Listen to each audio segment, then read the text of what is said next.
Good morning, dear class 6th students. This is your English language class, and today I will do start new lesson. Lesson name is the story of the river Ganga. Lesson number 4, and we all know our book name is Viva Real English. So open your book, page number 23, and then let us start. See, the Ganga is considered a holy river by Hindus. हम लोग the story of river Ganga मतलब गंगा नदी की कहानी पढ़ रहे हैं। तो गंगा नदी हिंदुओं के नजदीक एक पवित्र नदी मानी जाती है। People release in the Ganga the ashes of their loved one who died. लोग अपने प्रिय का जो कि मर जाते हैं उनके राख को उनके अस्थियों को गंगा में बहाते हैं। So that their soul attain salvation. ऐसा इसलिए करते हैं कि उनका विश्वास है कि इस तरह से उनकी आत्मा जो है उनकी आत्मा को किसी तरह का हानि नहीं पहुंचता है और उसकी मुक्ति हो जाती है, उसकी आत्मा की मुक्ति हो जाती है। Today the river has become a cause of environmental concern because of the increasing pollution. आज के दिन वो नदी इन्वायरमेंटल कंसर्न मतलब पर्यावरण के लिए चिंता का कारण बन गया है, क्योंकि पॉल्यूशन जो है, गंदगी जो है बहुत बढ़ रही है। This is a story of a little boy who wanted to find out why the Ganga is considered holy. ये कहानी है एक छोटे से बच्चे की जो कि ये पता करना चाहता है कि गंगा को पवित्र नदी क्यों माना जाता है। तो ये छोटा बच्चा कौन है? ईशान है। Ishan and his grandmother were sitting and talking about Indian culture. Ishan और उसकी दादी दोनों बैठे हुए थे और इंडियन कल्चर भारतीय सभ्यता के बारे में, भारतीय जो कल्चर है उसके बारे में बातें कर रहे थे बैठे हुए।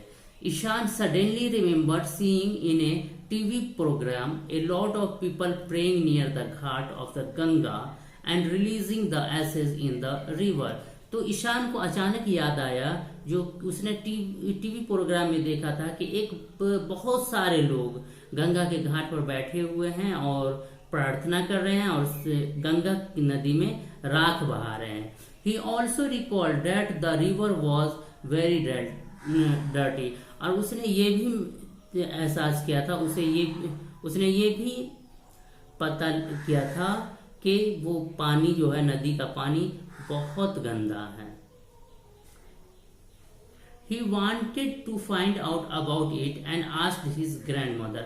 वह इसके बारे में पता करना चाहता था और अपनी दादी से पूछा, Why do people pray on the bank of the river Ganga and throw ashes into it? तो ईशान ने अपनी दादी से पूछा कि लोग गंगा के किनारे प्रार्थना क्यों कर रहे थे, क्यों करते हैं और उसके अंदर राख क्यों बहाते हैं। ग्रैंड मदर रिप्लाइड, दादी ने जवाब दिया, the Ganga is a holy river and people release the ashes of their dead kin in it so that their souls may find salvation. तो दादी ने बताया कि गंगा को एक पवित्र नदी मानी जाती है और लोग उसमें अपने प्रिय के राख को बहाते हैं ताकि उसकी आत्मा को शांति पहुंचे, उसकी आत्मा को कोई चीज नुकसान न पहुंचाए। I remember mother saying that salvation is the rest of the soul after death, added Ishan. तो ईशान ने साथ में जोड़ा कि मुझे याद है कि माँ कहती थी कि मुक्ति जो होता है वो मरने के बाद आत्मा का रेस्ट करने की आराम सुकून की जगह है। सुकून हुआ मतलब उसकी मुक्ति हो जाती है, उसे शांति मिल जाती है मरने के बाद, वही सैल्वेशन है। According to legend, the Ganga was in heaven but was brought down to the earth। पुरानी कथाओं के अनुसार गंगा हेवन में, स्वर्ग में रहती थी, जिसे जमीन पर लाया गया। And this made it A holy river. इस वजह से इसे होली रिवर, पवित्र नदी माना जाता है। दादी ये बता रही है कि पुरानी कथाओं के अनुसार जो है, कथाओं के अनुसार ऐसा है कि ये माना जाता है कि गंगा जो है वो वो स्वर्ग में रहती थी और उसे जमीन पर लाया गया, इसलिए इसे पवित्र माना जाता है। इसे long long ago there lived a king Sagara in Ayodhya who had 2 wives. अब ये आगे कहानी बता रही है दादी ईशान को कि बहुत दिन की बात है, पुरानी बात है कि एक बादशाह रहता था सगरा। कहाँ? अयोध्या में। अयोध्या में एक बादशाह रहता था सगरा। उसके 2 वाइफ थी, उसकी 2 पत्नी थी। Keshini was his first wife and they had a son. Keshini उसकी पहली बीवी थी जिसे एक बेटा था। क्या नाम था उसका? असमंजस। उसका नाम था असमंजस। सगरा जो बादशाह था अयोध्या का, उसको 2 बीवी थी। पहली बीवी का नाम केशनी था। केशनी को एक बेटा था जिसका नाम असमंजस था। But he was very cruel. लेकिन वो जो है बहुत ही जालिम था, बहुत निर्दयी था। However Keshini's grandson Anshuman was kind and brave. जबकि केसनी का पोता मतलब असमंजस का बेटा जो था अंशुमन, वो दयालु और बहादुर था। Said the grandmother. ये सब बता रही है ईशान को उसकी दादी। Sumati was the second wife and she had 60,000 sons. Sumati Sagara की दूसरी बीवी थी जिसे 60,000 बेटे थे। कितने? 60,000। But they were very proud and were not liked by the people. लेकिन वे सब के सब जो थे बहुत घमंडी थे, जिसकी वजह से लोग उसे पसंद नहीं करते थे। Continued the grand mother. माँ आगे दादी आगे जारी रहती है, आगे बताती है कि king Sagara become very strong and powerful. King Sagara बहुत स्ट्रॉन्ग, बहुत मजबूत और पावरफुल हो गया, बहुत शक्तिशाली हो गया। He had a huge empire. उसका शासन बहुत बड़े क्षेत्र में फैल गया। But he wanted to establish the boundary of his empire and tell people who was the king of the land so that they would not be confused.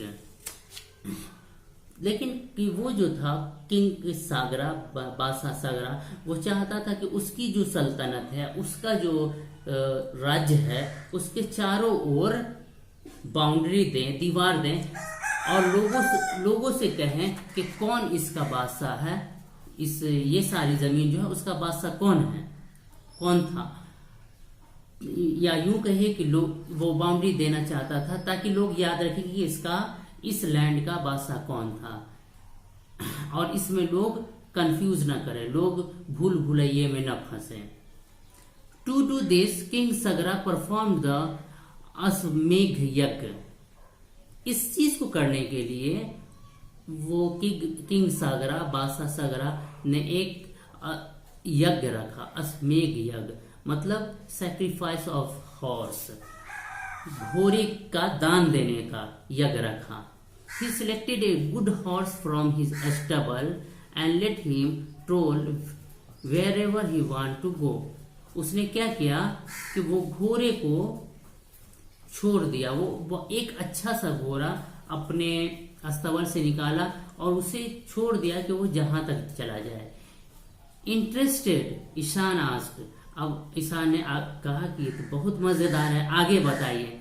What would happen if someone stopped the horse? अब ये बताइए कि आगे क्या हुआ, क्या हुआ जब कोई उस घोड़े को रोका। Stopping the horse meant challenging the king's authority and a fight would start. तो दादी बताती है कि इस घोड़े को छोड़ने का मतलब, घोड़े को रोकने का मतलब था कि बादशाह की अथॉरिटी को, जो बादशाह का अधिकार है, उसको चैलेंज करना है और इससे जो है लड़ाई शुरू हो जाएगी। But anyone who let the horse pass would be protect by the king. लेकिन अगर कोई इस घोड़े को जाने देता है तो इसका मतलब है कि बादशाह के सुरक्षा में है वो। However, the gods were unhappy with the 60,000 sons of King Sagra as they were very cruel. फिर भी लेकिन गॉड जो थे वो अनहैप्पी थे, वो उसके 60,000 बेटे से खुश नहीं थे क्योंकि वो जालिम था, वो निर्दयी था, क्रूर था. The gods felt that the world would be a better place without them. तो गॉड ने सोचा कि इन लोगों के बिना जब ये लोग नहीं रहेंगे तो दुनिया एक अच्छी जगह होगी रहने के लिए. So Indra the king of god, इसलिए इंद्र जो कि गॉड का बादशाह माना जाता है, came down to the earth disguised as a demon. Indra अपना रूप चेंज करके, अपना चेहरा बदल करके एक राक्षस के शक्ल में वो धरती पे आए. He stole the horse and hit it, said the grandmother. उसने क्या किया, जो गॉड इंद्र था उसने ये किया कि उसने घोड़े को चुरा लिया और उसे चोट भी पहुंचाया. Ishan asked, but if Indra stole the horse, how could King Sagra establish his power? तब ईशान पूछता है कि जब अगर इंद्र ने घोड़े को चुरा लिया तो फिर किंग सागरा अपना पावर कैसे एस्टेब्लिश किया, वो कैसे अपना पावर शक्ति दिखाया. Very good Ishan. तब दादी कहते बहुत अच्छा Ishan. The king was very upset. तो जब घोड़ा चोरी हो गया बादशाह का तो वो बहुत ही अपसेट था. He called his 60,000 son to go and find the horse. तब उसने अपने 60,000 बेटे को बुलाया और उन्हें कहा कि घोड़े को तलाश करो. They looked far and wide but could not find the horse. वे सब जो है बहुत दूर तक इसे तलाशे लेकिन घोड़े को नहीं तलाश पाए. Finally they came across A wise man. तब वे एक बुद्धिमान आदमी के पास आए जिनका नाम था कपिला मुनि. वो सब आखिरकार एक बुद्धिमान व्यक्ति कपिला के पास आए, डीप इन मेडिटेशन, जो कि ध्यान में डूबे हुए थे. वो ध्यान कर रहे थे, पूजा जो होता है ध्यान लगाना, उसमें वो लगे हुए थे. The horse stood near him, और घोड़ा उनके पास खड़ा था. The 60,000 son did not know that Kapila muni was a sage and they thought they found the thief.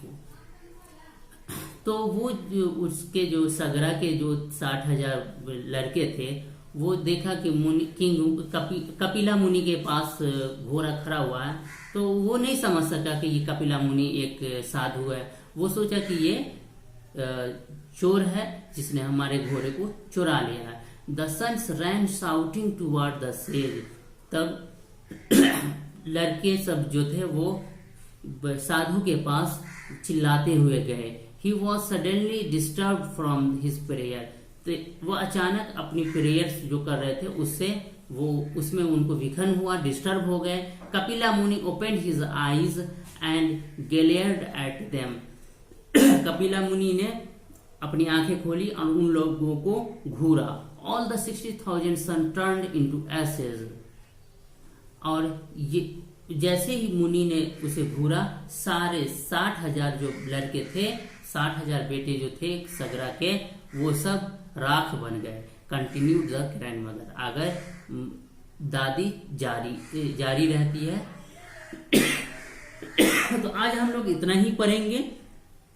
इसको एक बार फिर हम रीडिंग लगाते हैं. The Ganga is considered a holy river by Hindus. People release in the Ganga the ashes of their loved one who died, so that their souls attain salvation.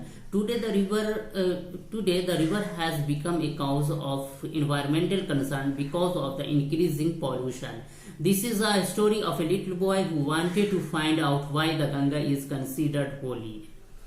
Ishan and his grandmother were sitting and talking about Indian culture. Ishan suddenly remembered seeing in a TV program a lot of people praying near the ghats of the Ganga and releasing the ashes in the river. He also recalled that the river was very dirty. He wanted to find out about it and asked his grandmother. Why do people pray on the banks of the river Ganga and throw ashes into it?